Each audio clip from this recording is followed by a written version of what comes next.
Invocation and pledge. I'll turn it over to them. Let's bow our heads. Our Lord, we just come at you thanking you for all your many blessings, Lord. I just ask you to lead and direct us, Lord. We make the right decisions for this county, Lord. Lord, I just ask you to be with all the sick people. And I just ask you, Lord, to always bless this country. In Jesus' name I ask, Lord. Amen. Pledge allegiance to the flag of the United States of America and to the republic for which it stands, one nation, under God, indivisible, with liberty and justice for all.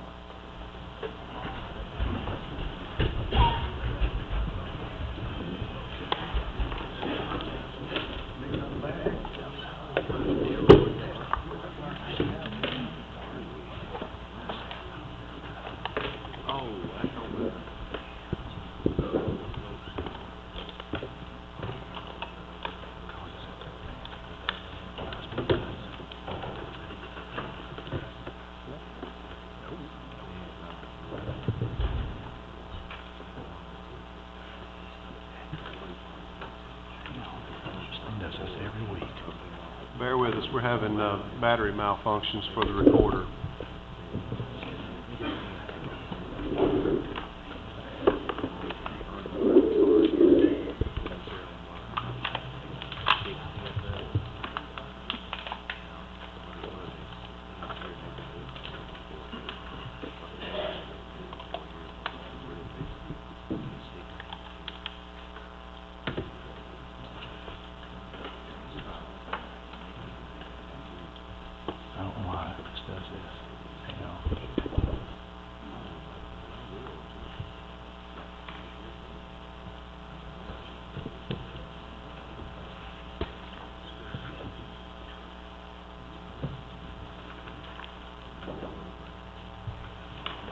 All right.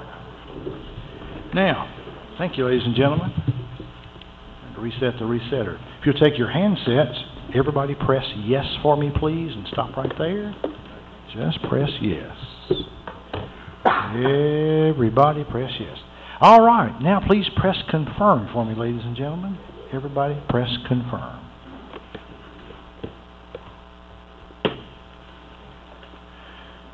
Everybody press confirm. All right.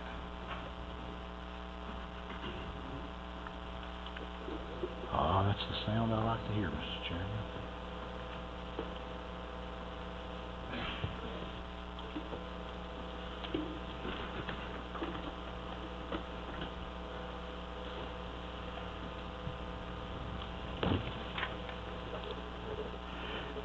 Mr. Chairman, you have 22 present, 2 absent. There is a quorum. Thank you. Item 5, approval of the agenda. Mr. Chairman, I would like to add a resolution that was sent to us late. It should go under resolutions, and everyone should have received a copy of that either by email or through the regular mail. So I moved to add that. Second. You have not received it? We have a motion and a second. Any discussion? Like what it is. It is a resolution of Putnam County, Tennessee, declaring its intent to participate in the Tennessee Adventure Tourism and Rural Development Act of 2011 by developing a certified adventure tourism district plan. It was sent to us by the Chamber, something they're pursuing. It is of no cost to the county. Kim, you want to make some copies or something? Is anybody, would y'all like to, want to send Kim downstairs to get a copy? You sure? Okay. You got copies? Great. Anybody don't have a copy? You want to raise your hand? All right.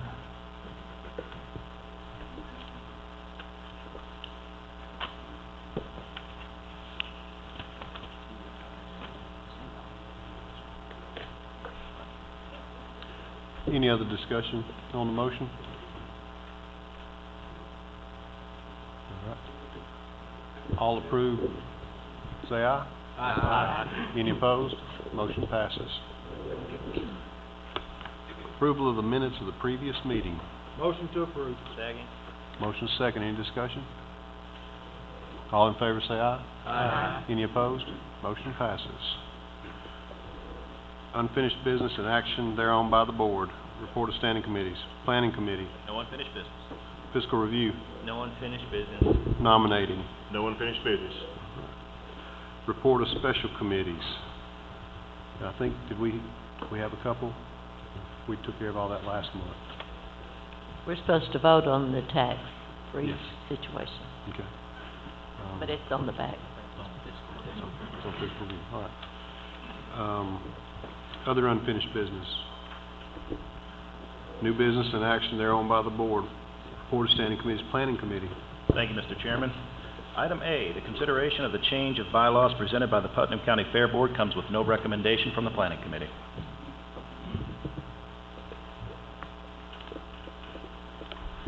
Commissioner Williamson. Yes, I'd like to make a motion at this time. I move to separate the Fair Board in Putnam County to result in the Fair Board being a completely autonomous entity from the county effective October 1, 2014. Fair Board would then utilize the Putnam County Fairgrounds under a rental agreement as those entered into between the county and other entities wishing to make use of the Putnam County Fairground and related facilities. Second. All right, we have a motion and second. You are gonna give me a copy of that, I hope, okay? Thank Any you, brother. discussion on that motion? I can't write that quick. Commissioner Thank Medley. you so much. I'd like to amend Mr. Williams' motion that we leave the rules as they are now and remove the AMA rules, and I so move. We have an amended motion and a second from the original one. And the amended motion was to keep the rules as they are with the exception of removing AMA rules. Will there be any stipulation for motorized events?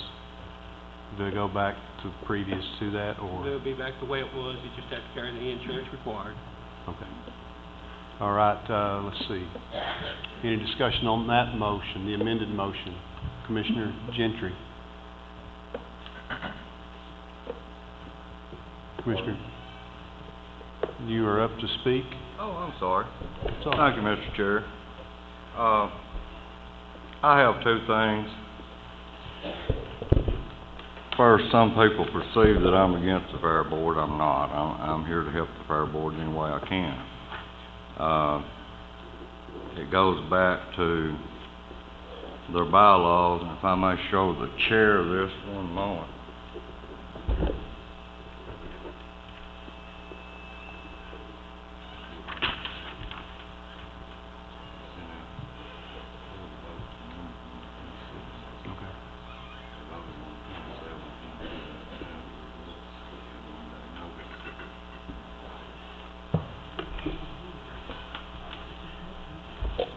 I didn't have copies of this for all the commissioners, but what we had here is, according to their bylaws, they had 1 day's notice that they sent out to all the directors for the vote, and the bylaws state 30 days. And I'm also against this breaking away from the commission, because everybody has to have somebody overseeing them. And it don't matter what you're doing. We have a county attorney here, we have a parliamentarian here that has to watch what we do. So, that's all I've got to say. Commissioner Maynard. Sure. Just a point of clarification. What do you mean by go back or remove the AMA? Explain that to me, the AMA rules. I'm not familiar with that. The AMA rule states that you have a motorcycle event and you go by their rules. In the past, before we voted on that to bring in, it was the rules that you rent the fairground, you show the right kind of insurance to put on the event, and you put on your event how you see fit. Because you're actually renting the fairground to do it to start with. Okay, the AMA rules was introduced one time when none of us actually read them to find out what they actually was. And as far as the county people participating, they say if you have a motorcycle event, they're not going to pay the kind of money it takes for you to buy into their rules, which is a fee that they charge you to put that event on. Each person has to pay, you have to be a member. Then plus, you have to pay the money that you have to pay for an entry fee. And local people that doesn't ride every day is not going to do that. It's been proven in the past. Okay, all right. So another question, a follow-up to that is, are these AMA rules adopted by the Fair Board bylaws currently? Yes. Okay. Then my question for Mr. Jones is, do we have the authority to remove that, or does that not need to be first voted upon by the Fair Board and brought to us? We's the one that adopted it. Actually, Mike, I think that the reference to the AMA rules are in the rules of the fairground. Okay. What you're talking about, Mr. Maynard, is the rules, or the bylaws of the fair, which are two separate things. But as I understood your motion, Mike, and you correct me if I'm wrong, it was an amendment to Mr. Williams. Yes. Yeah, Mr. Williamson's motion. But you're telling me they're not in the fire board's rules, the AMA No, rules is not? the AMA, the reference to the motorcycle races and the AMA rules are in the rules of the fairground. Okay. What's before you tonight are the bylaws, amendments to the bylaws of the fair, Okay. of the corporation itself. Okay. But my amendment will stand as, leave the rules as they are. I will remove that. Take out the AMA part. Yes. Anything else, Mr. Mayor?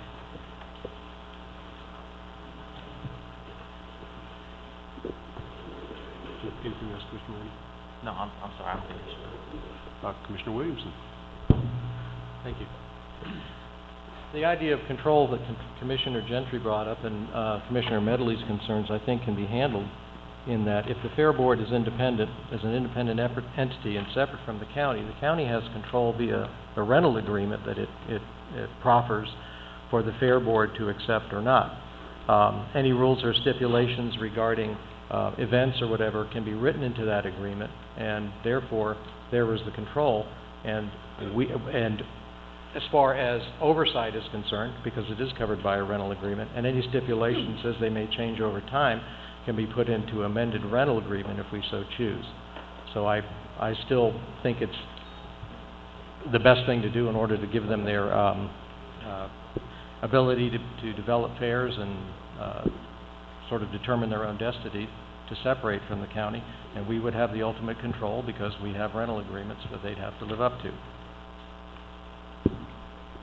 Commissioner Reel? Yes, the only thing that I was going to say is I didn't know, I thought we were here for bylaws and not to have to discuss anything that goes on during the fair. And that was pretty much the discussion. We had a request from a Fair Board member to speak at this time, and so Tim Hartley, if you would make your way, if you want. Come up. Come up to the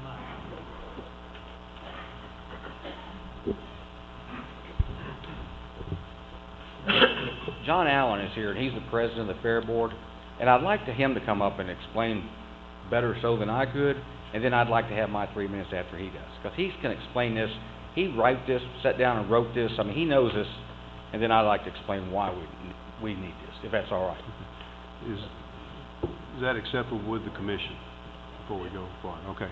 Mr. Allen, if you would make your way up here.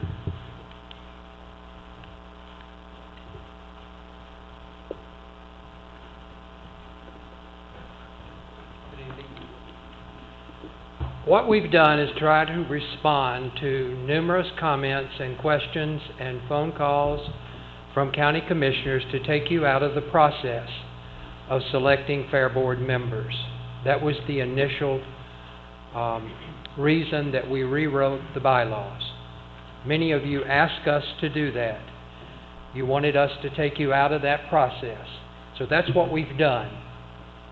In doing that, we've also made made some additional modifications. We've eliminated term limits. And I believe those are the two major things that we did. Any questions? Thank you, sir. Thank you. Mr. Hartley.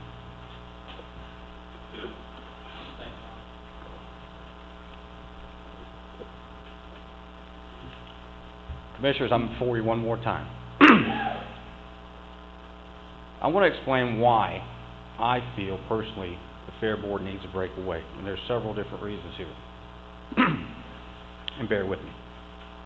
One reason is, layman's terms, I don't go to the guy living underneath the bridge and ask for financial advice.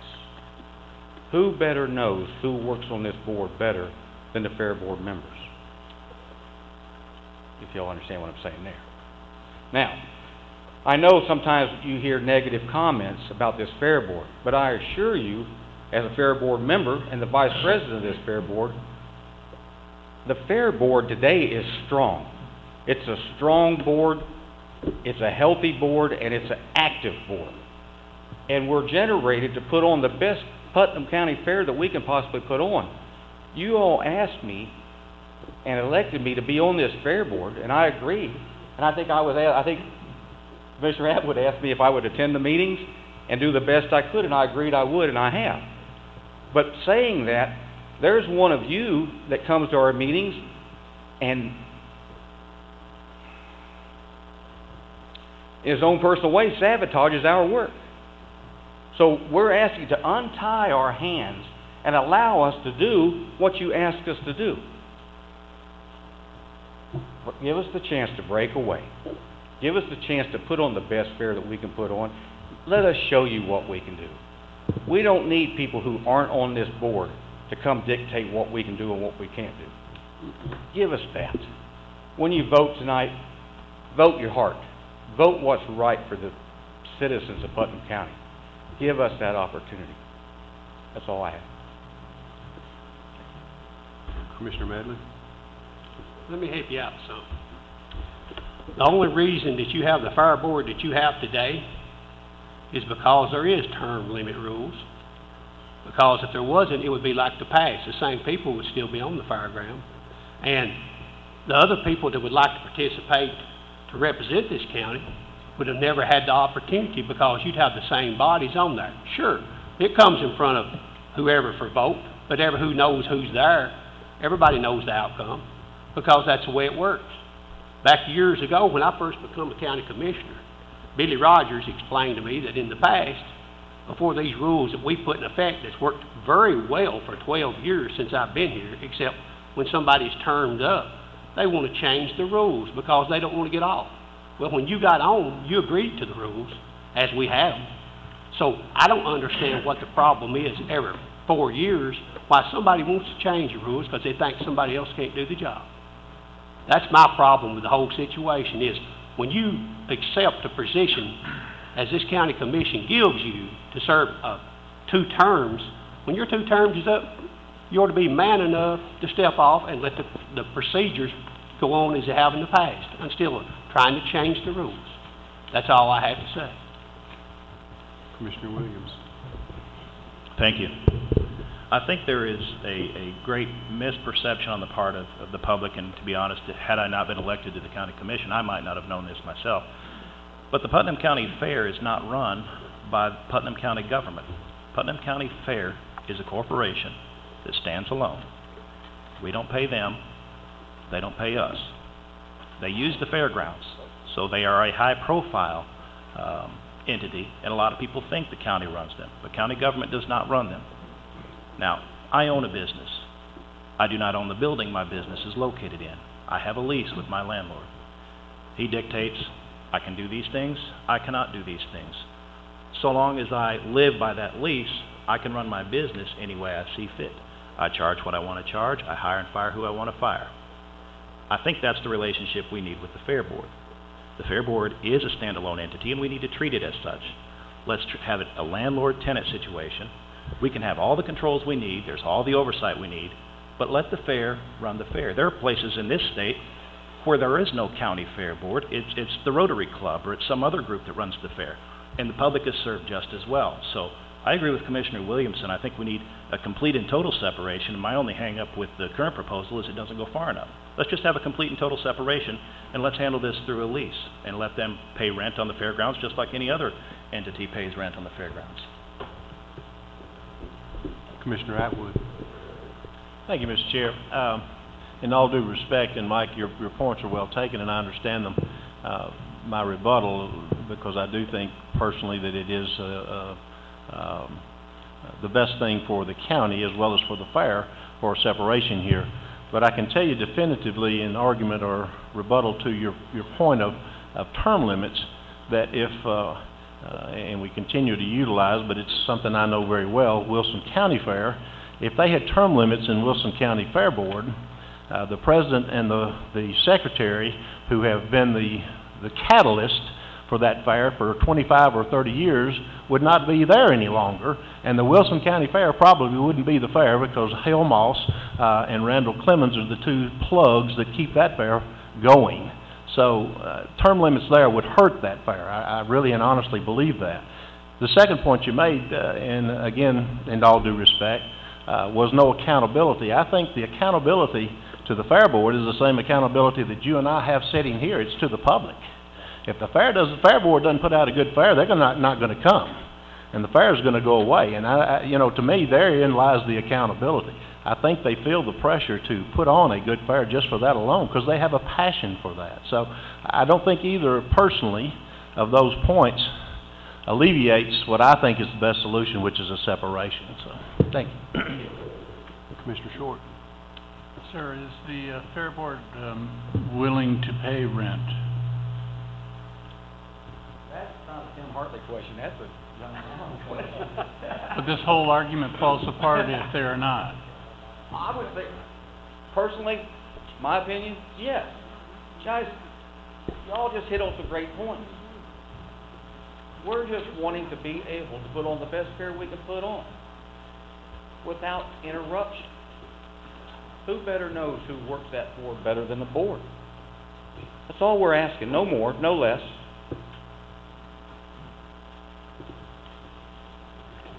I guess a corollary to that would be that you would carry the same standard insurance or whatever insurance was dictated by the lease.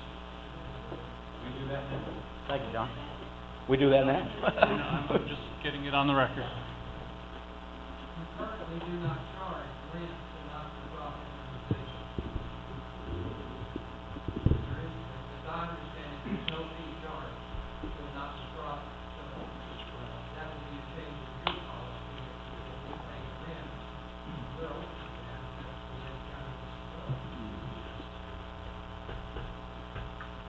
We're willing to accept what you guys throw at us. We're just asking for the change. Commissioner Bowman. John, I have a question for you.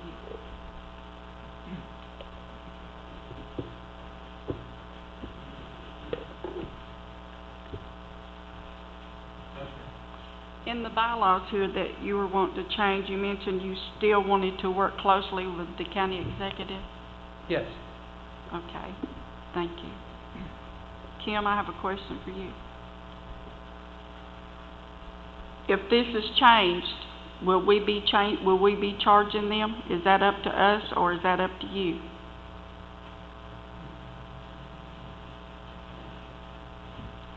I'd have to look at that fairground rental. I mean, there is provision in there for nonprofits to, you know, for there to be negotiation.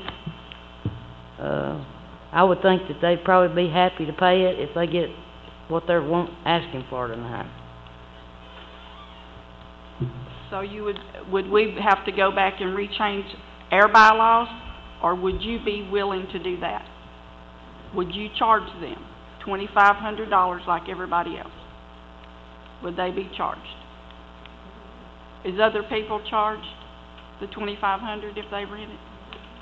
Well, I'm not sure if that's the amount or not. Like I said, I need to see that fairground rental thing, because it's so much for this, so much for that.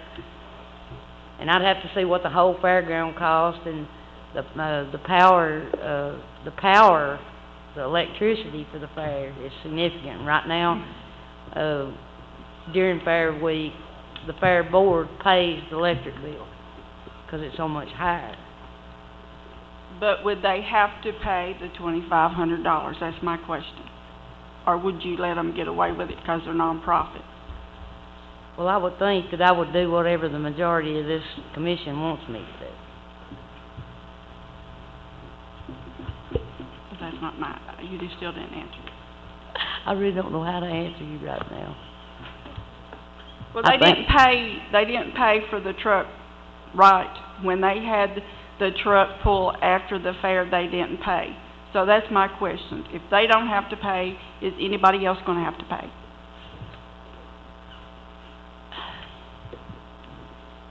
Like I said, it kinda depends on what y'all do here as to whether they're gonna be paying or not. I mean, if you cut them loose, then they're gonna pay like everybody else. Thank you. Commissioner Randolph? Yeah, we had a meeting, we talked about this about 2 years ago. We do have our own bylaws, if Mr. Williams will remember, and the $2,500 is, basically if it's a motorized event at the fair, you have to pay $2,500. The AMA is part of that because it's a safety, it's a built-in safety feature that we decided that that's what we wanted. If you're a nonprofit or a city government, Cookville, Allgood, Baxter, Monterey, they don't have to pay. That's in our bylaws that we adopted 2 years ago. Look it up. Commissioner Martin? Thanks, Mr. Chairman. The board, generally speaking, of any organization is a responsible party. They choose, again, based on their bylaws, who serves on the board, and they generally have a policy of terms. If this board gets the votes to go independent, this body continues to have some control, whether we pick the board members or not, simply because the county owns the property. If you have a lease and you're not performing properly to the lease, this body will I'm sure, see fit to move the fairgrounds somewhere else, or move it off the fairgrounds. If the fair is not properly, or any other group is not properly taking care of it, be a good steward of the county's land. In terms of control, do we really need to control the board? The constituents out there will take care of that. The meetings are open, to my knowledge. There are some guests, probably not as many as should, but if you have a problem with the way the fairgrounds operates, the board is responsible. You simply attend the meetings, express yourself, and let them take it from there. We as a body, in my opinion, have spent an inordinate amount of time with the fair board year over year over year.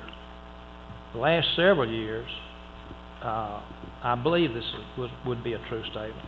We spend more time with the fair board issues than we do on our own budget. And the budget's pretty important to the county and to the residents of the county. Why do we do that? Well, I'm not sure we have a good answer. It's because we seem to be very divided on this issue. We're not going to lose control if we pull away. I think it'll take care of itself. I have some concerns with term limits, but if the board feels that they can run a proper fair without term limits, so be it. But I do have concern with that. Otherwise, I think they need their own independence. Thank you. Commissioner Ebersol. I've just got a question. It appears that Mr. Hartley is, from what he's saying, the Fair Board wants to break away totally. I have one question is, they still want to work closely with Kim. My question is why? Why not make it a completely clean break and get the total autonomy that Mr. Hartley spoke so passionately about here? Well, why hold on? Mr. Allen, do you mind addressing that?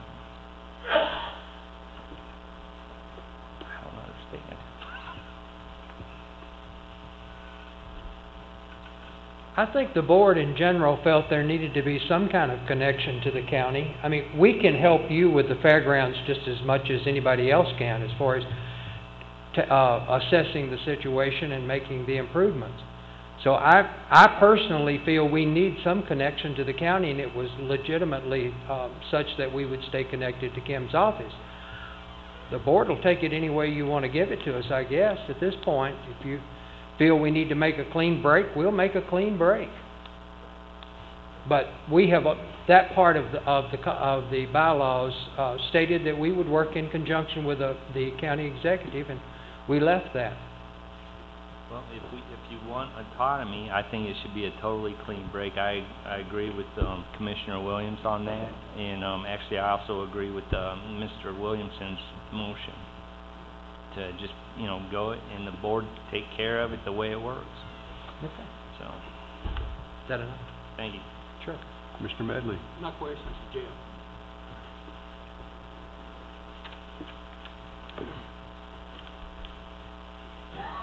I'm hearing that the fire board is non-profit. That's correct. So my question is where's all the money go when they put on the fire then? Well, presumably, since it's a nonprofit corporation, it would go back into the corporation.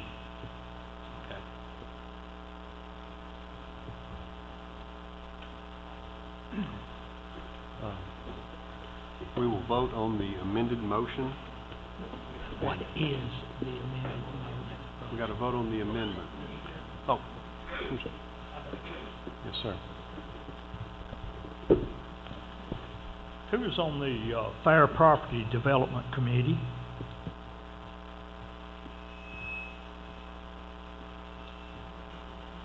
You look in your rule books, we have, the purpose of the Fair Property Development Committee is to function as subsidize of the Planning Committee.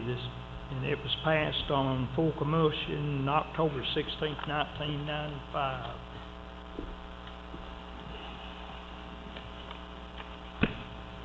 Okay. I have no problem. Somebody a minute ago asked they didn't understand why there was so much problem electing fair board members. Ever since I've been up here, about every month or two, somebody's resigning off the fair board, and we're fighting over who's being put on there. I just don't understand that. And I have no problem with the fair board taking over and running it themselves, but I have a problem with them being a non-profit and the taxpayers of Putnam County footing the bill. And you can look at it however you want to and tell me they don't, but they do. We send the maintenance department out there, and yes, we regularly do that, paint, clean up, but we do extra when the county fair is there. We spend a lot of money through other departments taking care of it for the fair. If the fair is gonna take this on and do it themselves, I think they need to pay, just like everybody else does, the $2,500 or whatever the amount is that any organization pays to rent the fairground. And as long as they're paying to rent the fairground, I have no problem with that. Commissioner Troball? I need a clarification. Like on the fire board and the fire, when they put it on, say if they make $80,000 a year, it's a non-profit deal. This money goes in a fire account. Do they, in the past, it seemed like they've spent money on the fire, like paving and stuff like that. Did the county do that, or did the fire do it? Fire board done it? We loaned them money one time when they paid us midway and they paid us back Right. after the fair was. But Well, actually, it was over 3 if they're a private organization, can they put that money like in an account and not, what are they gonna do with it if he's building? And they don't have to, if they rent the fire from us, it's up to us to keep it up to par for them to use it. They don't have to spend a dime on it with that money that they're getting from the fire. So they can put that in another account, and before you know it, they may have $2 or $3 million in there. Well, I doubt it, but they could. Well, they could. They could. Where's that? What are we gonna do? What will happen with that money? What will the county? We ain't gonna benefit from nothing. Don't look to me like. Right now, we don't get anything I mean, when they have the fair, whatever they make stays in their account. The advantage that we've had is usually what they do with the money they make is invest it back in the fairground, doing things. But they don't have to do that, do they? And John was talking about, you know, having a, What are we voting on? actually it's a substitute motion instead of amendment, which was Mike's, which was to leave it like it is. So what we're having on discussion? What are we voting on? We're voting on an amended motion or substitute motion? It's really a substitute. I don't know. Well, It's an amendment. It was It's an amendment to leave the rules as they are. okay. Right. So That that's, took away the AMA part away from that. Yes. Yes. keep it as it is. So I guess what the commissioners are pointing out to me is that we need to stick to what the motion is about. Thank you, guys. And it's about, keeping the rules as they are. That's the amended motion, and we have to vote on the amendment. Commissioner Blair. Or Commissioner Troball, were you finished? I don't know. Commissioner Blair. We've sat here for about 30 minutes, went round and round in seconds, as we do on a lot of stuff, and I call for a question. Let's go with it. Is that a call for question? Please restate what we're voting on. We are voting on the amendment, voting on an amendment to keep the rules as they are. We need to do a roll call.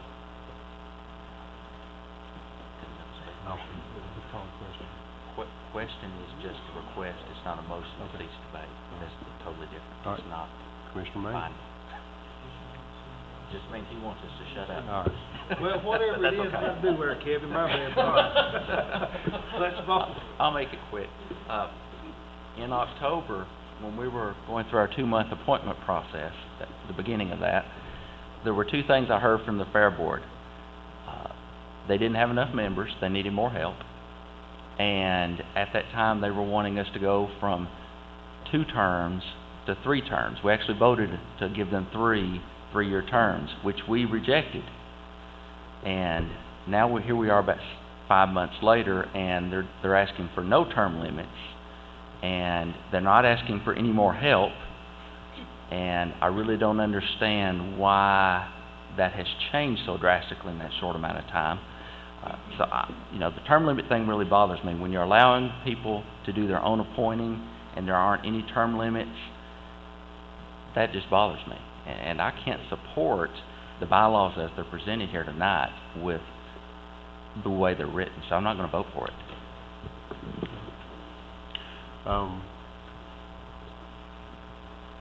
We'll vote on the amendment. All in favor of the amendment, say aye. Aye. Any opposed? No. We'll do a roll call. All right. Take your handsets, ladies and gentlemen. If you favor the amendment, it's leaving the Fair Board rules as they are, vote yes. If you do not favor the motion, vote no. Everyone please vote. And then just stop right there for me. Everybody please vote. All right, all votes are in. Well, Mr. Gentry. Excuse me. All right, now all votes are in. Anyone wish to change their vote anywhere? All right, ladies and gentlemen, would you please press confirm for me? Everybody press confirm.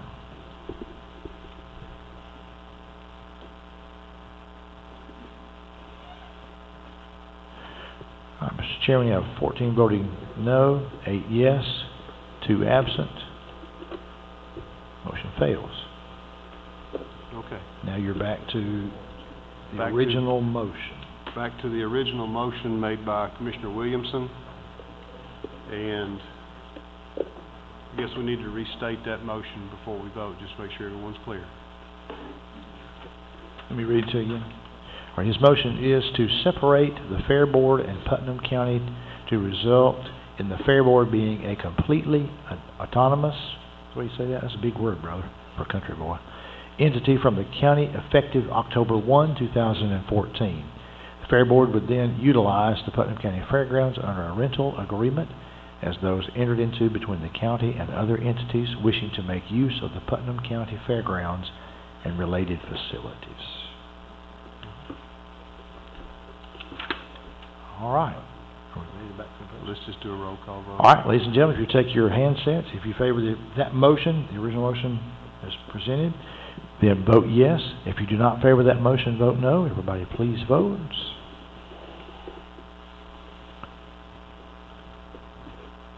Wait before you confirm. Wait, before you confirm, please. All right, all votes are in. Anyone wish to change their vote anywhere? Now, ladies and gentlemen, would you please press confirm for me, please? Everybody press confirm. All right. Mr. Chairman, we have 15 voting yes, 7 votes no, 2 absent. That motion carries.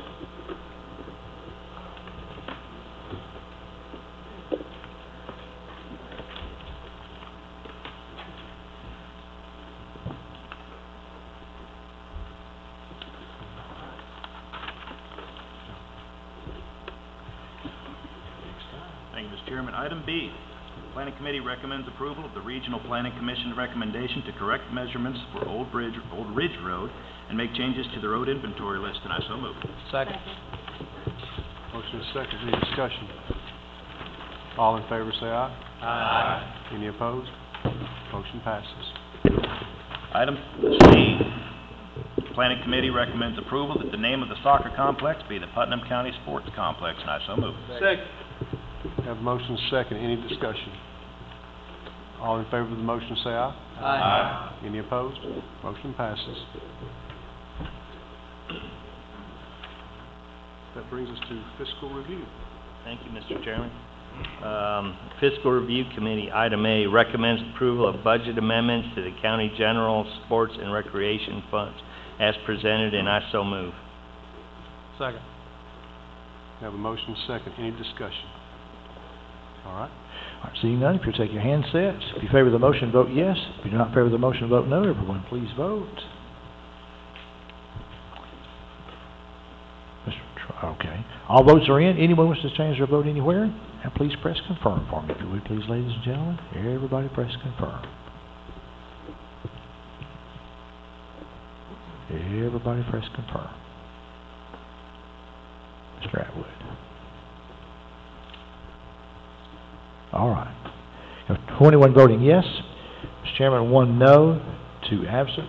Motion carries. Just a second there.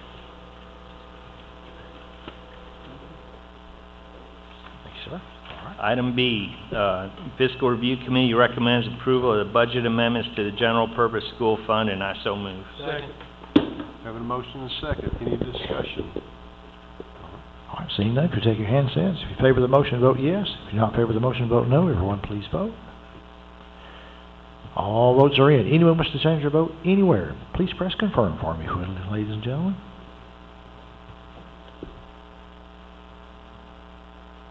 Mr. Short. All right. Mr. Chairman, you have 22 voting yes, 0 no, 2 absent. Motion carries.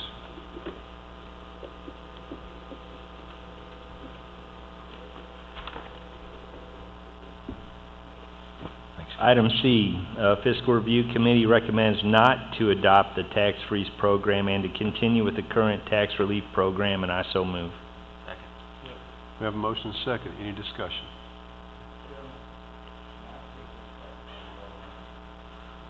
Commission okay with Mr. Nelson speaking? Yes, sir.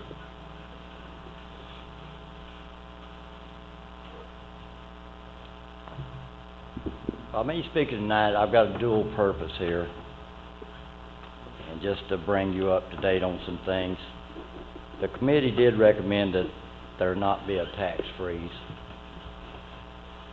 Until you issue and look at all the things that goes on, you would think that there needs to be a tax freeze. I don't have a problem with a tax freeze except for some of the things that's done. People don't understand what the tax freeze is all about. You as a county court have no control over tax freeze. It's all set down by the comptroller's office in the state of Tennessee. It's just like the tax relief program. And I think it was 2007, I remember going voting on that referendum for a tax freeze for the elderly. And I think at that time, everybody thought anybody 65 and older would get tax freeze. That's not the case. The state looks at it every year, and it's just slightly over $30,000. Doesn't matter if you're single, married, whatever income you get in has to be counted. We looked at it from a standpoint that it may affect the tax relief program. And if you recall, several months ago, there was a Mr. Young that came up here and talked about tax freeze, incentives for paying their taxes on time. And I was for that tax freeze and for the committee to look at it. 2009, I think, when the last committee met. It was decided then there would have to be 11-cent property tax increase at that time in 2009. And this time it was determined, I think, there would have to be a 12-cent property tax increase. My main concern with a tax freeze, there's a lot of issues, and I talked to every trustee in the state of Tennessee. Most of them don't have it. Most of them have other revenues, like wheel taxes, other source of income. Their per penny rate is a lot more than ours. It's controlled by a house that you live in. It has to be approved, and 5 acres to go with it. It possibly could cost those people with more than 5 acres more in a tax increase than it would with a tax freeze. So we try to look at every issue. People, I think the thing that we have to make people realize, and you see people in restaurants, they think just because they're 65 and older, and that's what I thought when I went to vote. But that's not the case.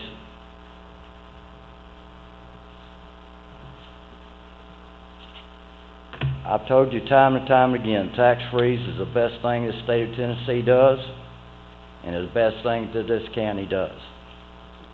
Come down sometime and watch the people cry, and watch them see that they don't have money to pay their water bill when you call and tell them that you're sending them out a check, and you save that 45 cents and you take them a check down there so they can make their ends meet. Touches your heart sadly. I'm going to tell you, we'll probably be going to come back. Most counties in the state of Tennessee matches what the state does. About 2 weeks ago, I was asked to rush down to Murfreesboro and meet with all in a rush session of the Tennessee County Trustees Association for the state of Tennessee. We met with the comptroller. There's an $8 million shortfall on tax relief for next year. They told the trustees to not say anything. Some of the trustees not running again, or don't have an opponent this time, said they're not roll over and playing dead. Why is there an $8 million shortfall? Because we got people coming back from Iraq, Afghanistan, that's 100% totally disabled American veterans. Then we got the baby boomers coming up. We got the election year coming up. People got their hands out wanting it here and there. These elderly people and people on a fixed income, they can't help people politically. But I was raised that we help those type people. And I think you all were too. I've called some people down to the legislature. Some of them didn't have voicemail, and they called me back and said they would help. I left some voicemails with some of them down there and told them what I wanted. They never returned my call. If you've got any clout with anybody in Nashville, legislators, senators, governor, I don't care who it is, if you've got a heart about you, I beg you to get on the phone and talk to people. I haven't talked to the senior citizens in this county, but I have talked to the DAVs, and I asked them to send it all over this state. But I was afraid to go to the senior citizens because they would worry about the tax relief. please, we've got a meeting this coming Friday in Gordonsville. We'll find out what the legislature has done. But if you can help in any way, got any power to help these people, please do it, because come down there and you'll see it. Anybody got any questions? Well, and I'm going to tell you, Charlotte Burks, and she didn't have my caller ID, and she didn't have my phone number, she didn't have a voicemail set up, but she did call me and she said she would try to help. But folks, it wasn't the way I was raised. I was raised to help people. And it's a sad day when we have to do things to help. Only reason we'll help somebody is politically.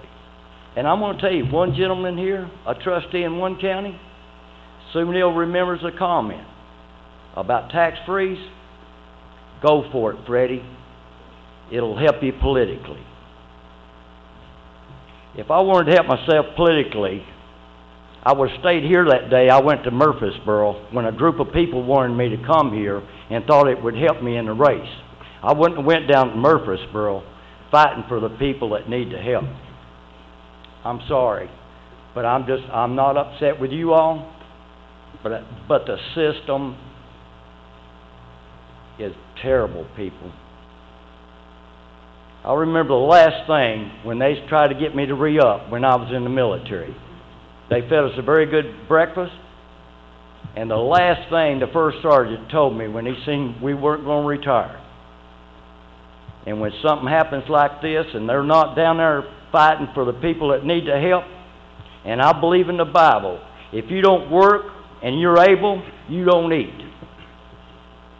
But the last thing the drill sergeant told me, just remember one thing if you don't remember anything else. And when something like this happens, and we'll see what happens downstate, out there in the real world, where we're at here, it's a dog-eat-dog world. Thank you. Commissioner Neal.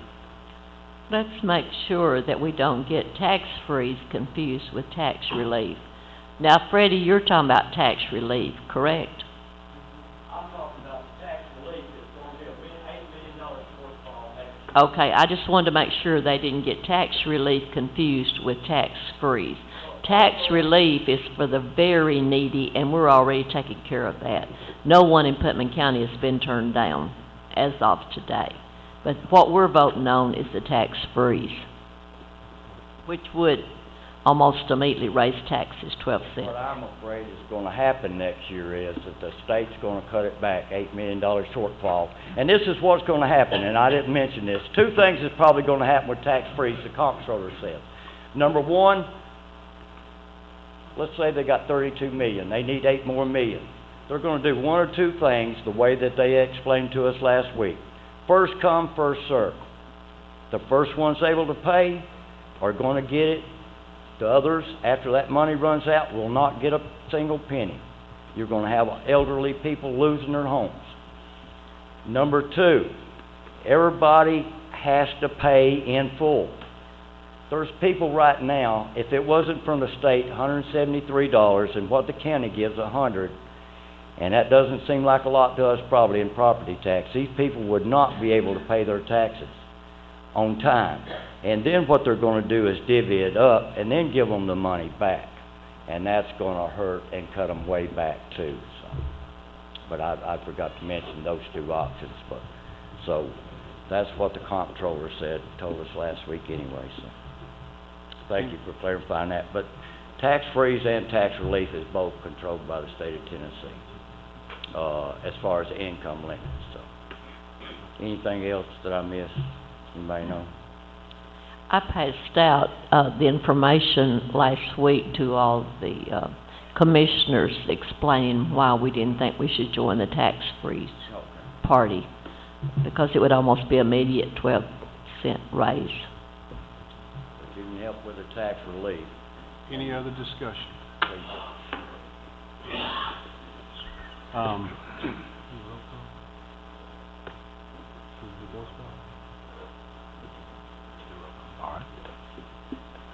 All right. We're ready to vote. If you favor the motion not to adopt, vote yes. If you do not favor, vote no. Everyone, please vote.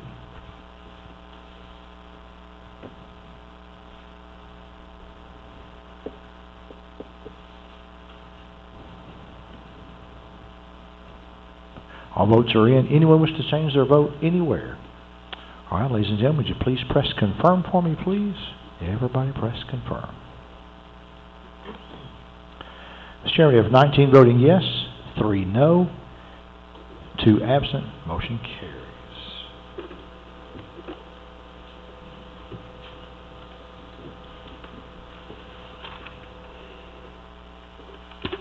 Thank you, Scott. All right. Item D, Fiscal Review Committee recommends approval of the Pay Scale Committee's recommendation to change salaries for certain employees that are in new positions as a result of the bridge bill, and I so move. Second. We have a motion and a second. Any discussion? I know, Kim, I asked for you to get some information.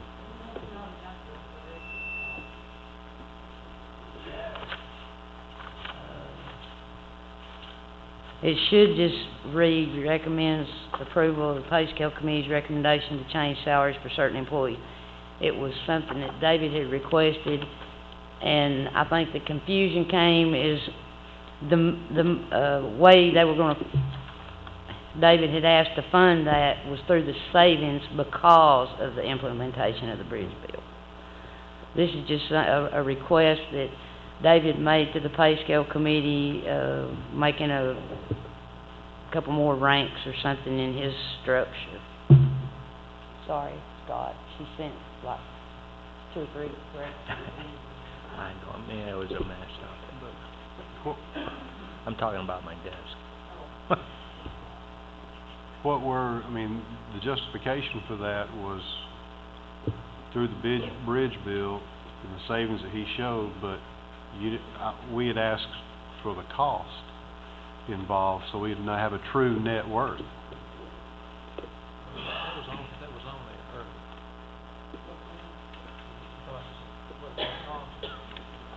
that was at the planning meeting. It wasn't on there. Everything wasn't on there. We didn't have a net result. We didn't have a net result, and that's what I'd asked her for. For that, but I think it was, I wanna think it was like $89,000 or $90,000 is what the bridge was gonna cost. And the salaries from the people that were gonna have to be retiring was enough to cover it. Of course, now if you do this, then that's gonna take away from that.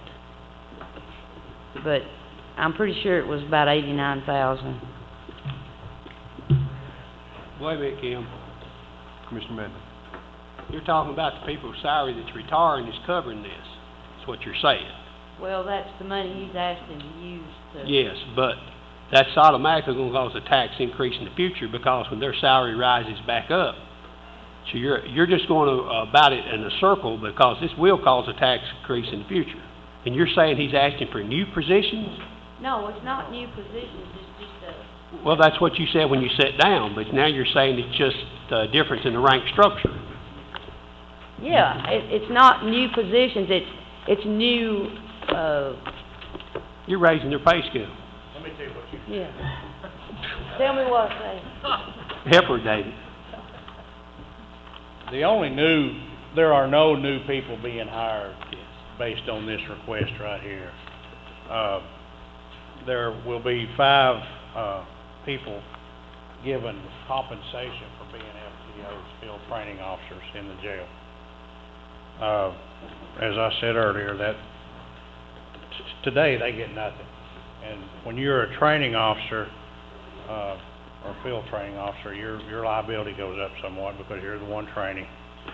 And as I said earlier, just about every lawsuit that we come across is failure to train. Well, we train, and that's what these people will be doing. The FTOs, there will be 5 of them in the jail. There are 6 corporals now, and I'm asking that they be given $750 increase because today they make $250 above. If you started over there today, they would make $250 above what you make, and they have some added responsibilities being the second man in charge on the shift. So do they train every day, or do they just have classes at different times? Well, we train throughout the year. There's mandated training, and then, for instance, if a new hire comes in, then they stay with that field training officer. They go through our own classes, plus the classes the state puts on, and then that field training officer stays with them a while. And it's not necessarily an everyday thing, but once you start it, it's a 2 or 3 or 4 month process, and it may be 2 months, it may be 3, but it's not something you do every day. But if you have new hires coming in all the time, you're always going to have an FTO working with somebody. But if you don't have any turnover, then the only thing you're doing is doing the state mandated training. So do you have that many of a turnover ratio, or you pretty well keep what you got? I have lately on kind of this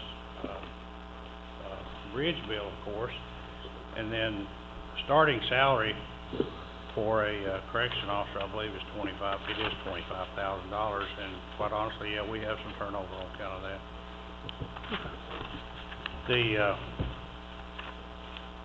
Again, like I said, the corporals make $250 above starting correction officer. I'm asking for a $750 raise for them. I'm asking for one correction officer to be moved to corporal, and that would be a $1,000 increase because he is in charge of the inside the jail SWAT team, which is called the CERT team. I'm asking that the four sergeants in the jail be raised $2,000 apiece. They make $1,000 above a starting officer today, as opposed to the road sergeants who make $3,000 above. And then I have one correction officer staff sergeant who is the second man in charge in the jail, and I'm asking that he get a $3,000 raise.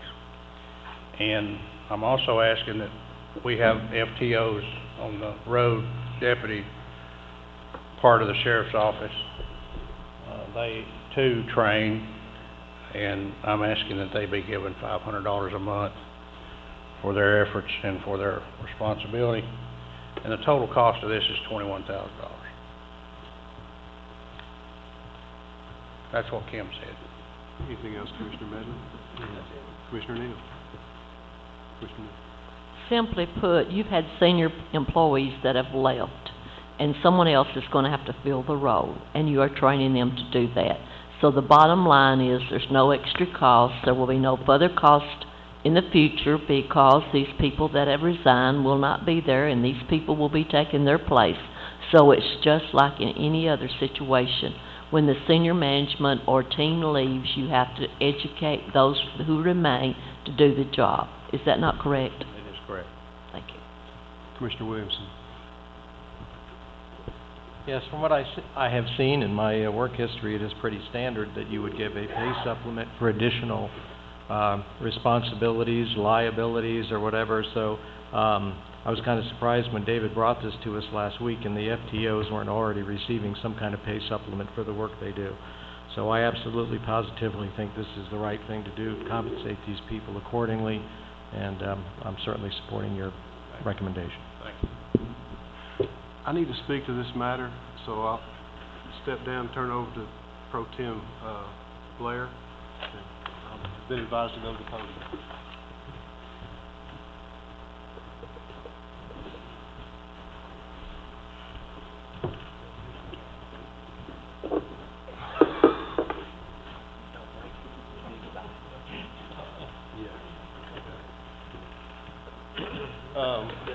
I just want everyone to be aware of what she said and what was said here. We were given a document last week that said that there would be savings of $102,000 from this bridge plan that we entered into. Okay, through the retirements this year and the new people that they hired, which when it was presented to us at budget, it was supposed to be more savings than that on the fact that all the, a lot of the people hired in would be entry-level folks. That was the way it was sold to us. This is asking for $21,000 of that $102,000 savings, which doesn't sound like a lot, except Ms. Blaylock told us that the cost of implementing the bridge plan this year is an additional $90,000. You take $102,000, subtract $90,000, that leaves $21,000. What's going to happen next year? when they all get their increases, their step raises too, that they're entitled to as they step forward. So we need to consider this. All the savings are gone, then all of a sudden the bridge plan that was supposed to save the county money and benefit our firefighters and police officers are about to become a liability to the county. Thank you. Any questions?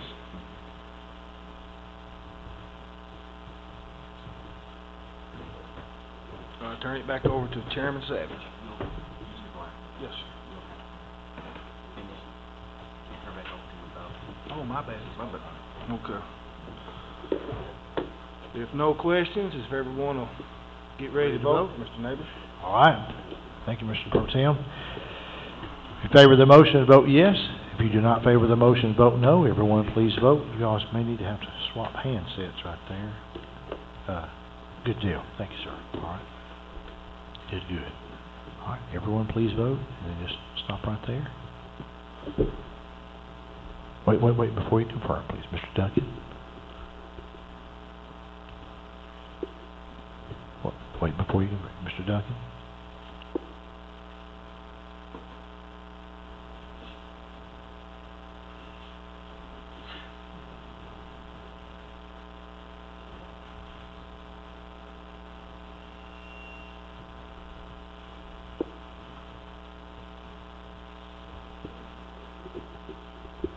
Duncan, we're waiting on your vote.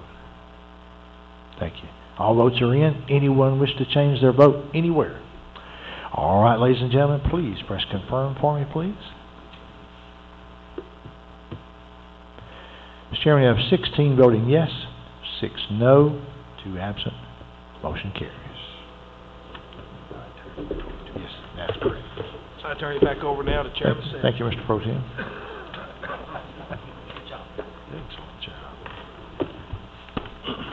Item E, discuss Rails with Trails program. And frankly, I think we need to know where we stand with this program. Monterey coming out, and there's a lot of questions between the board and who handles the money. Is there anybody here to speak to that?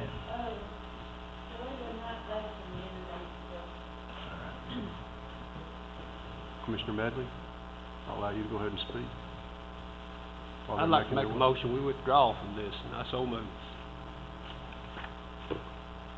We have a motion to withdraw from Rails for Trails.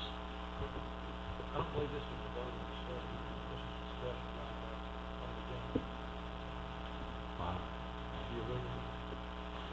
I know this is discussion, but Let's discuss Rails to Trails.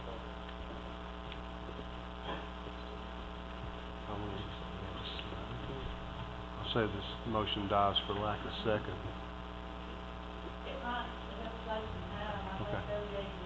Okay.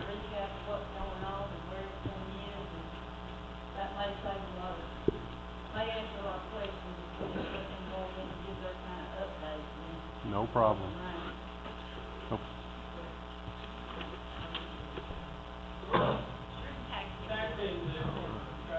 Bring everybody up to date. Would you all take that mic and pull it up just a little bit there? Excellent. Thank you so much. Is that better? That's great. Okay. Thank you, Mike. Thank you, Mike. Well, what we'd like to do is just kind of take you back to the beginning with the Rails with Trails project, bring you up to date so everybody's familiar with it, and hopefully get everybody to understand where we're at, and hopefully where we're going with the Rails with Trails project. I'm going to let Melinda start. Thanks, Mike.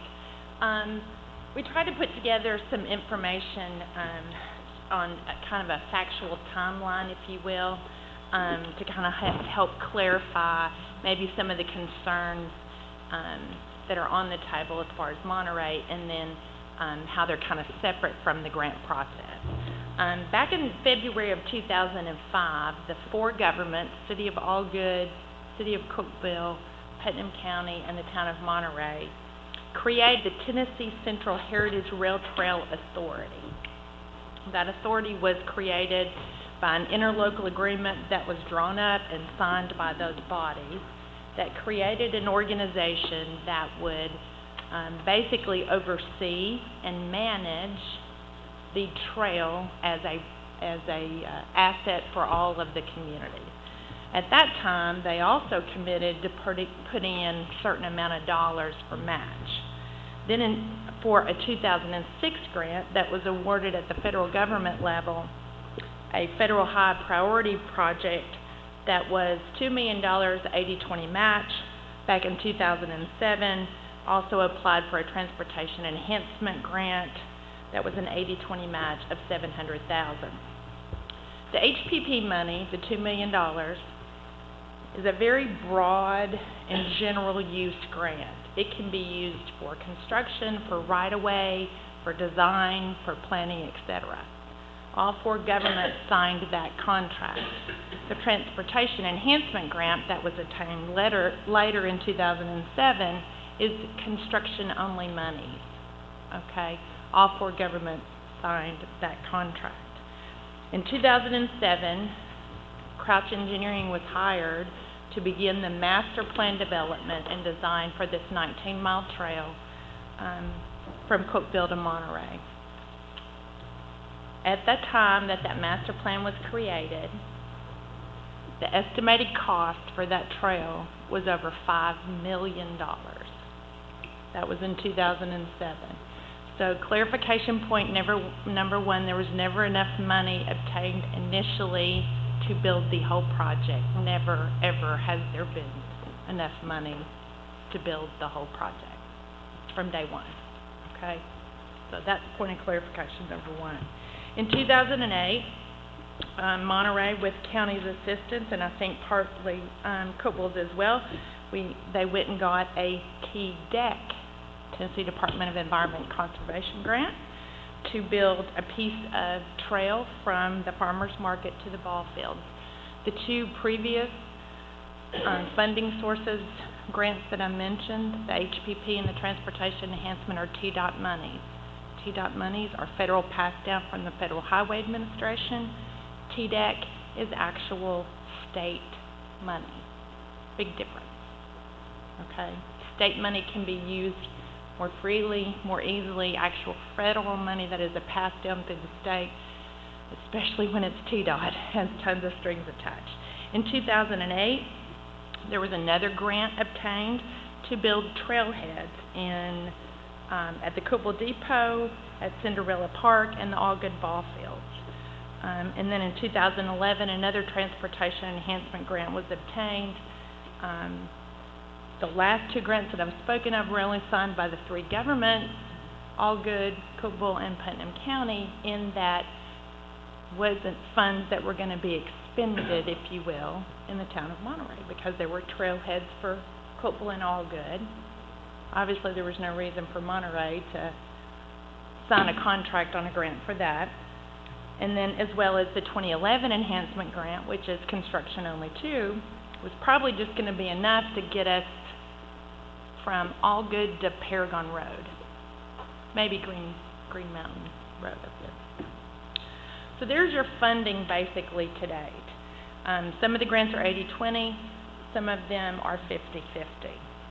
In 2010, there was a lease signed by the Trail Authority with representation from all four governments with the Nashville and Eastern Railroad.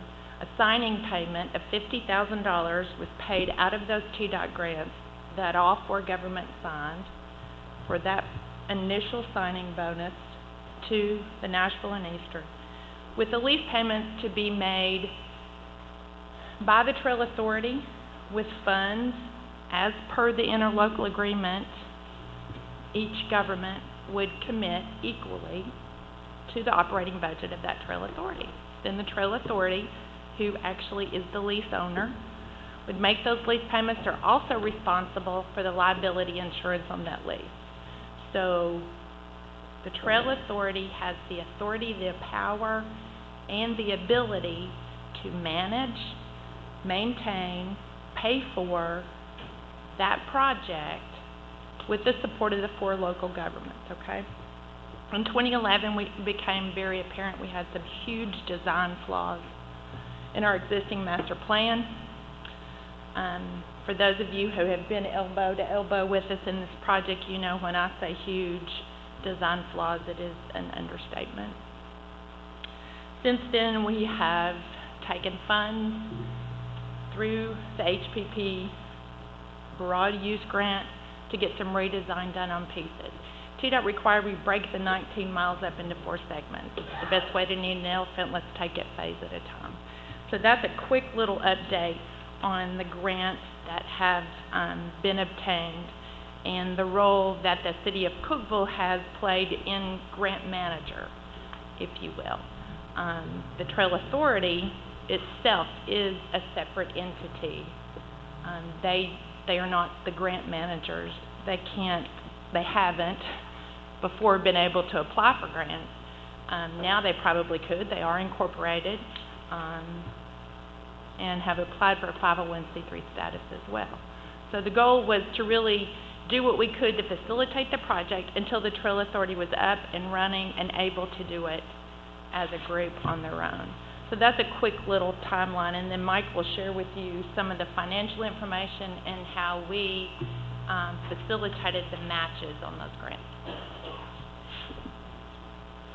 As Melinda mentioned, the HPP grant, the initial $2 million grant, the 4 governments committed various matching funds. The city of Cookeville committed $200,000 to match that grant.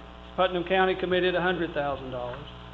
And Monterey and Allgood committed $50,000 each to match that initial grant. So we had $400,000 in cash that was committed by the 4 governments toward that grant. Through the end of fiscal year 13, we had spent of that money, total matching project, $306,000 toward the overall project. In total, to date, we have spent $848,000 on this project. We built $300,000 worth of trailheads, the depot, Cookeville Depot, Cinderella Park, and Allgood. It's $300,000, which was a TDEC. That was a TDEC grant that helped fund that. The engineering to date, just to kind of break it all down for everyone, engineering to date is $405,000 for engineering plans. That's the initial plans with Crouch Engineering. That includes redesign expenses with Clinton Engineering to help mitigate some of the issues that we ran into as you move through this process. Part of the issues we ran into was trying to avoid getting on private property and trying to maintain everything on the railroad right-of-way. So we redesigned that to keep everything on railroad right-of-way and stay off of individuals' property. So we redesigned that. Then we've recently redesigned it again to move it on one side of the track or the other to get it away from private property even more, but keep it on railroad property. So those are some of the issues we ran into with the design. So that's why we hired Clinton Engineering to come back in and try to correct some of that, make it a little better so the public hopefully would enjoy this a little bit better. So $405,000 in engineering plans. The initial master plan that was back in fiscal year '07 was a total cost of $70,000. So that's part of the expense in this. We've had right-of-way appraisal, the railroad lease that Melinda mentioned, the railroad property. According to TDOT guidelines, you have to have the appraisal done, and we spent $11,200 to have that appraisal done. That's how the value of the lease with the railroad was determined based on the appraisal. We actually had to have an appraisal, and then because of TDOT guidelines, you have to hire a second person to review the work that the first person did. So that total cost for the appraisals is $11,200. We have the initial lease payment, $50,000 that Melinda mentioned, and the $300,000 worth of trailheads that we built. So in total to date, we spent $848,000 on this project. And right now, Melinda can better help me with this. We're at the point, we've got the final plans back to TDOT for this initial phase from Cookeville to Allgood. The final redesign plans. TDOT has it. We're waiting on TDOT approval for those plans. Hopefully we'll get that soon. We have we've had to change because the railroad, we're using more of the railroad right-of-way now as a result of the redesign and not taking that property from individuals. We're working out the final arrangement with the railroad right now, and once we have all that approved, hopefully we'll be able to bid this first section from Cookeville to Allgood. if everything works out right, hopefully in the next couple of months, we'll be able to bid this first phase from Cookville to Allgood and try to get construction started and get this initial phase built, and hopefully have it started this summer. So that's where we're at today. I'll be happy to answer any questions about budgets, how we spent the money, anything I can. Thank you, guys. Commissioner Medley, anything else? What are you doing about that fiber optic cable that runs to that railroad? The fiber optic, that's Sprint's fiber optic cable, and right now they're not worried about the fiber optic cable. They have some pull boxes, and they said as long as they can get to their pull boxes, they're fine with the trail being built. Anything else, Commissioner Medley? Commissioner Williamson? Yes, thank you. If I understand this correctly, in 2005, or at some point, Putnam County and some city governments got together with the anticipation that their donations to this project were going to result in a 19-mile trail. Is that correct? My understanding is it's a 19-mile trail. The initial grant was a $2 million grant. Right. And the four governments put in the matching funds. Right. So the anticipation was, I give you $100,000, Monterey gives you 50, Allgood gives you 50, and we're going to have a 19-mile trail, right? Well, I mean, that's... Honestly, I don't know the answer to that question back in '05. There was $2 million. $5 million was the estimated cost for the engineers to build this. Right. So. But now the trail is not going to be a 19-mile trail. It's going to go through Allgood, and that's it? What? We're gonna build it as far as we can get with the funds that we have, and we hope. Okay, let me ask a more direct question. How much of this construction is going to take place in the eastern end of the county? Right now, initially, it's going to be Cookville to Allgood. Okay, so your answer is 0. Oh, the eastern end to county, Yeah. yes. And the goal is to build everything Cookville to Allgood, and then from there, step up to the next trailhead section, which would be Paragon Road. So the initial monies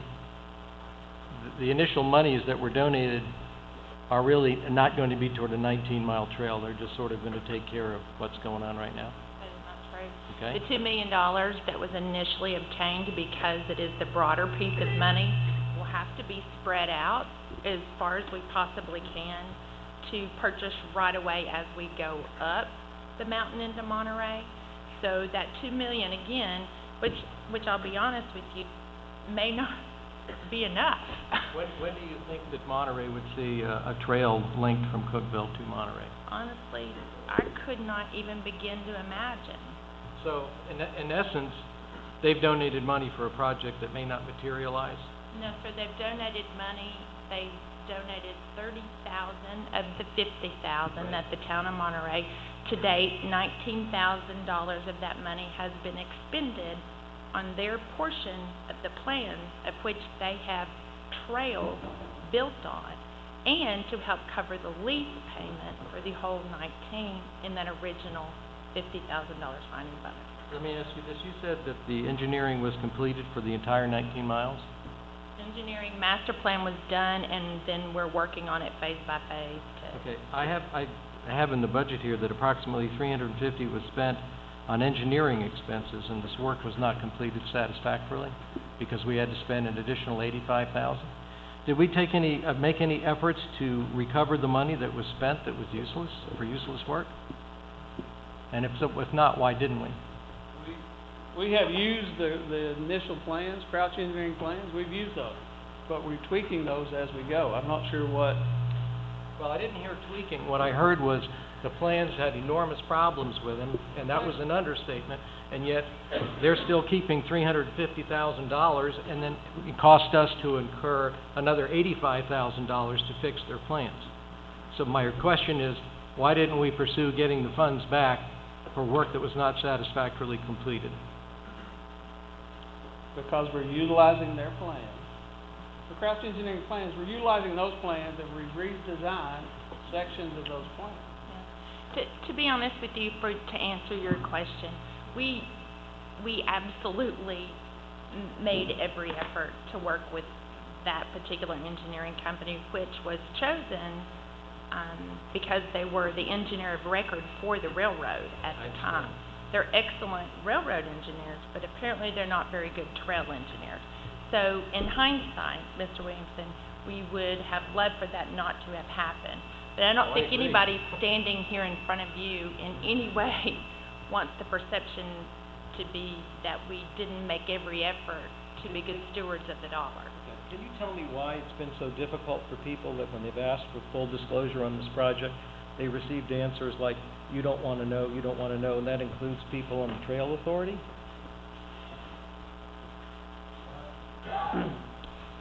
I think we provided the information to the Trail Authority over the years. I'm not sure. I spoke to a couple members on the Trail Authority, and their response was when they, and some other folks that represented Monterey, and when they asked that question, they were told, you don't want to know. And it was only recently that this information came out and became available, which I think is part of the problem as for the regarding the dissatisfaction of this whole entire project. The Trail Authority's been updated off and on throughout the years with the expenditures on the project. In fact, as recent as 4, 5, 6 weeks ago, because unfortunately the Trail Authority members current weren't necessarily aware of their founding documents, we created a Dropbox, and every single document that created them was on there. I totally agree there was confusion, but with all due respect, I don't think it's because we, as folks who are managing this grant, were withholding information. Well, that's, I'm just reporting to you what I was told. And I respect. Was there ever considered to start the project in Cookeville and Monterey, and for the Cookeville project to head easterly, and for the Monterey project to head to the west, so we had some closure on both ends of the trail? Did anybody ever consider doing that? That's kind of what we are doing. Monterey has almost a mile. How many miles are we going to have from Cookeville through Allgood and up to, was it Green Mountain, you said? How many miles is that? It will be a total of about 10 miles. of phase 1 and phase 2. Then the goal would be to get to phase 3 and then to build phase 4. Okay. It's just the allocations that have been, the grants that have been garnered aren't enough to pay for the whole project. Okay, I'll stop asking questions. Thank you. Commissioner Williams. Thank you.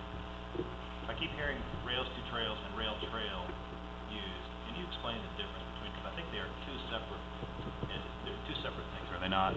If I'm understanding your question, there's rails with trails and there's rails to trails.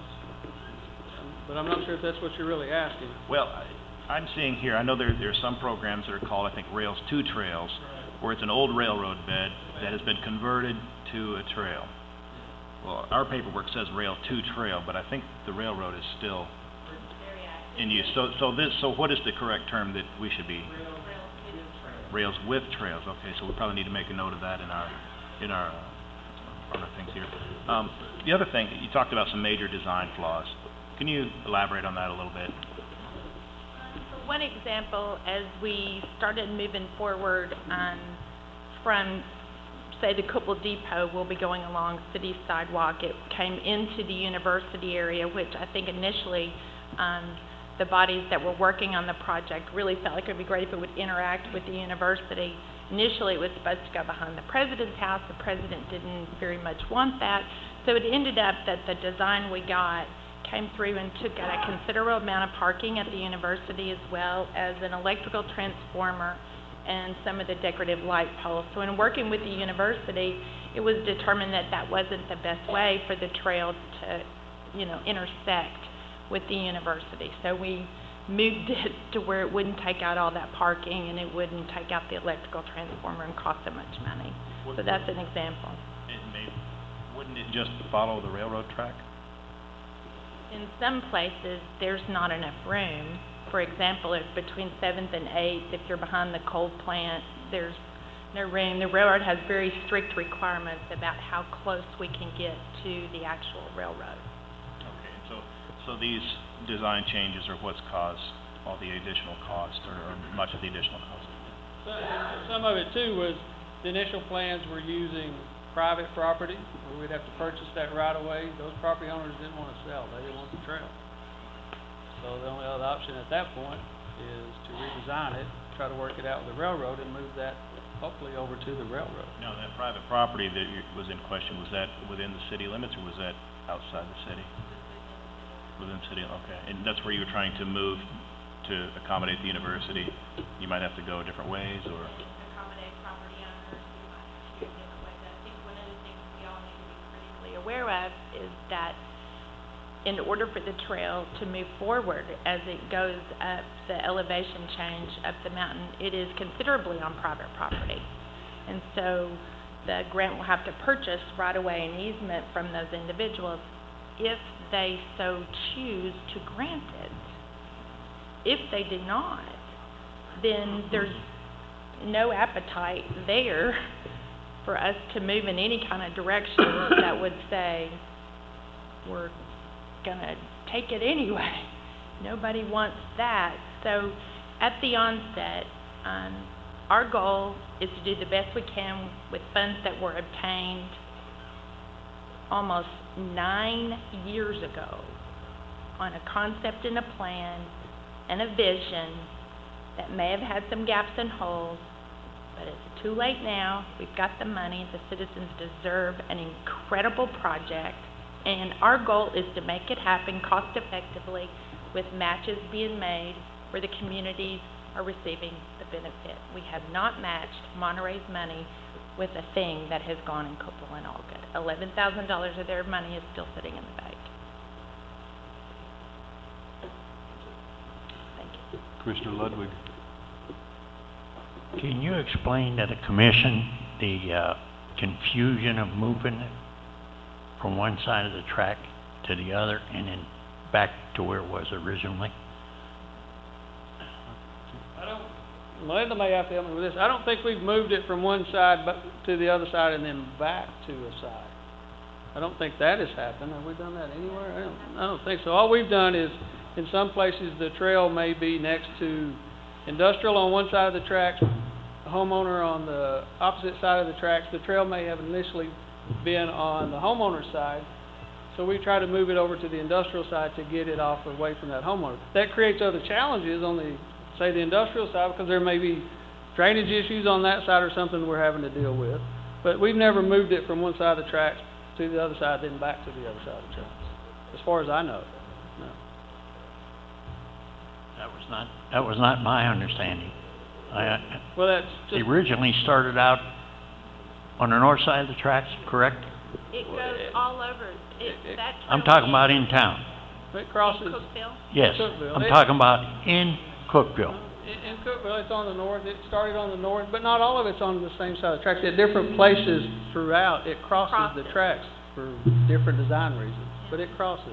It's never all been on one side of the tracks or the other. And that ate up, what, $350,000 in design? The initial Crouch Engineering is, You're talking about design changes. oh, No, design changes. absolutely not. No. We spent on design changes $121,000 in design changes. $405,000 total in design engineering. That was all to Crouch? No, Between the two? $122,000 basically is Clinton Engineering. Okay. Thank you. Commissioner Atwood. Yes, thank you, Mr. Chair. I think the confusion, and certainly it is for me, is this design flaw at the very beginning, the $300 and something thousand. You have explained it to a little better understanding from my perspective and what happened. I guess the question I want to ask is, what were the parameters that Crouch was given at the beginning as far as creating this design? Were they to paint with a broad brush, and then when their design came back, we realized that broad brush all of a sudden wasn't compatible with certain things? Is that how using your words, the mess happened? You follow my question? Am I being clear? I do. I'm not sure that I can answer that question at that point in time. Neither one of us were involved in the trail project. Well, if you ask me to do something, know. if you ask me to do something, and I'm going to play the part of Crouch, okay? You tell me to go to design a rail with trail. Well, obviously, I've got to stay where the rail is. I mean, it's pretty clear what my job is. You follow what I'm saying. So the question becomes, obviously, we had to deviate from the trail. You said the president at Tech did not want it behind his house, so all of a sudden that was a flaw. So we had to deviate somewhere else. Is that what paid into the $300 and something thousand changes, I guess? Am I? I think best we can tell, and again, we're doing the best we can to answer questions from 9 years ago when neither one of us were in any way involved with this project. So please don't take it as not wanting to answer. It's strictly lack of knowledge. Best we can tell, best I can tell, when you look at those plans, they probably were done off Google Earth. No physical body came, stood, and walked that particular area. To move a transformer at the university is an incredible amount of money, a huge amount of money built into the ground. And so for us, it was a no-brainer. Why would we do that? Let's see if we can't shift it here. So we have spent about the last year and an additional $120,000 trying to correct the places that we saw were no-brainers.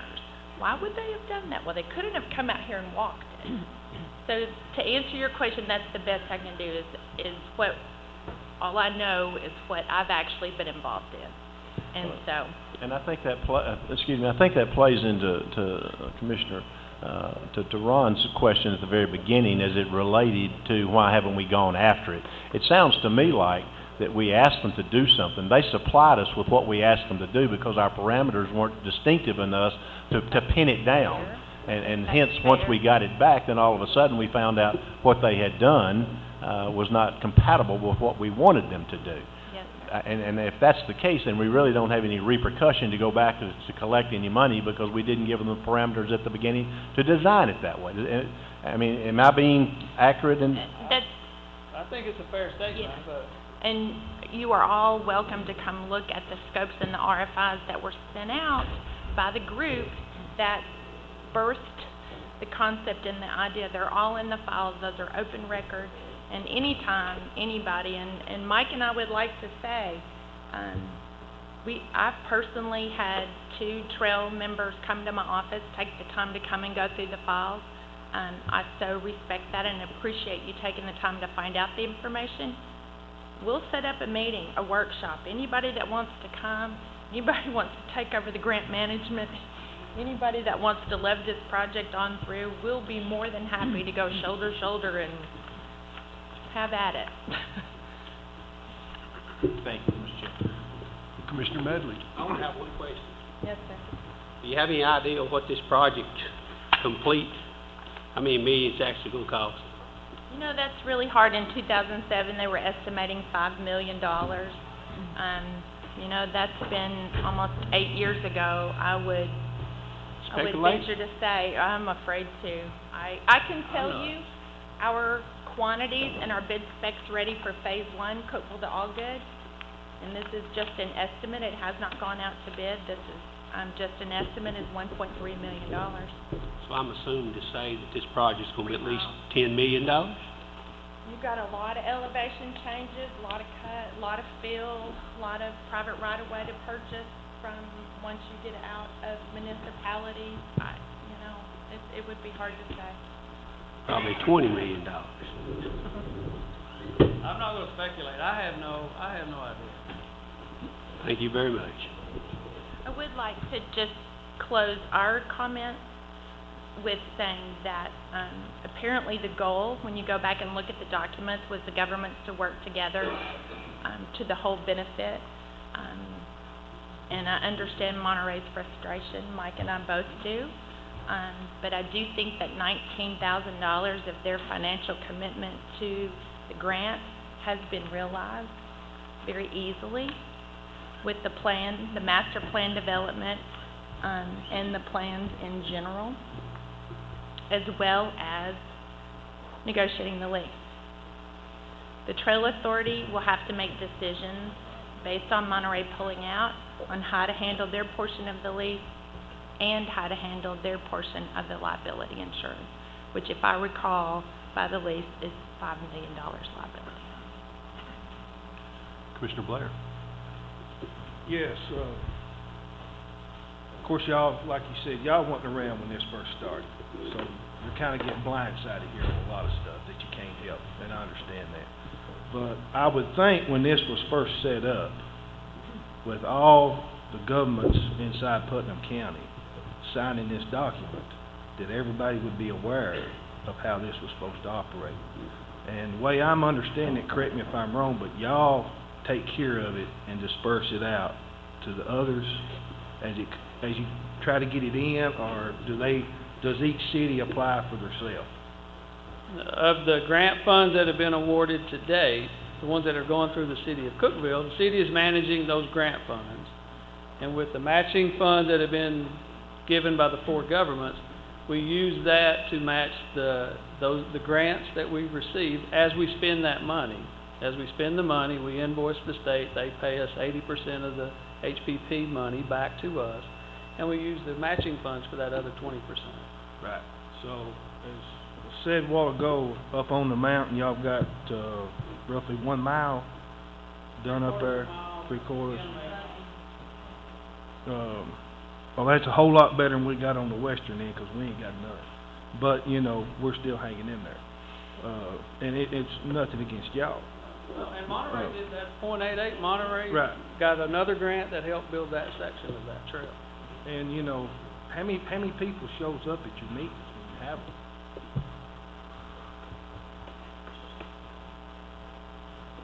We have trouble having a quorum.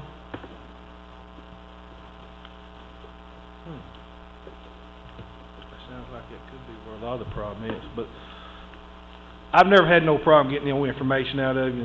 Me and Melinda talked the other day, and, you know, all you gotta do is ask, and I think you can get it. Thank you. May I say that the person in this room that is the most knowledgeable from when we began was Mr. Keith Lilly. And if you all want to go give him an opportunity to say something, or if you have questions, he is the most knowledgeable from the beginning in Putnam County. Commissioner Ebersol. I just, I'm listening to this and all this money, how much money's left? How much money do we have sitting there to be able to pave out of all this that we've spent? Total, between all the grants combined, Yeah. $3 million we think is available to build whatever we can get built. Okay. Now, we've got a Railswood Trail Authority, from what I understand, that's responsible for leasing and insurance and all of that on a trail that's not even there. I'm just, why? I'm just curious. That doesn't make sense. The other thing is because they're responsible for that, it just seems to me that y'all ought to be working closer together on this. And, you know, it just, I think this is, I still go back to, I think this is a great project for this county, for our county.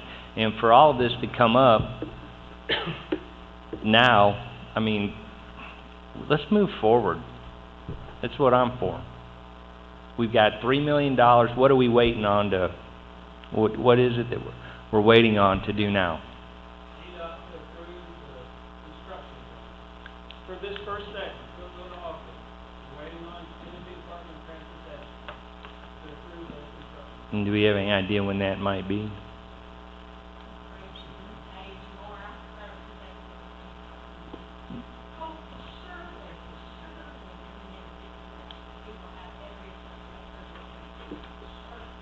Okay.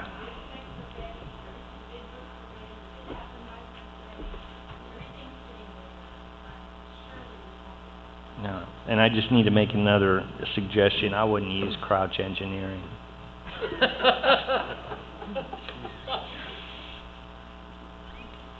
all I have, Mr. Chair. Commissioner Ludwig.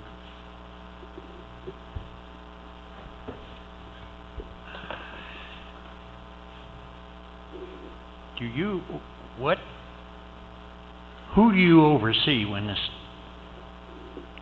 Melinda and Mike, who's in between you and the actual engineers? Is there an engineer that's on site every day out there? Or will there be when they start construction?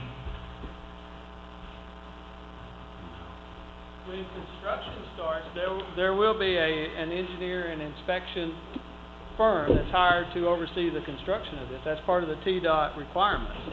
That's an everyday thing. Yes, And that's it's part of the not- TDOT requirements, yeah. And- But they have to be out there for the construction, to inspect the construction. The last question is, it's not Crouch Engineering, is it? Oh, no.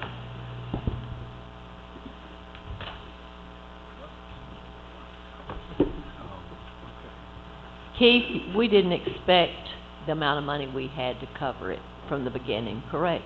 No, we never did. Hold on, Would you explain that? Hold on, Commissioner Neal. You're up to speak third. You spoke out of order. Commissioner Williamson called that. I'll let Mr. Lilly speak in a moment. I will turn the floor over to Commissioner Williamson.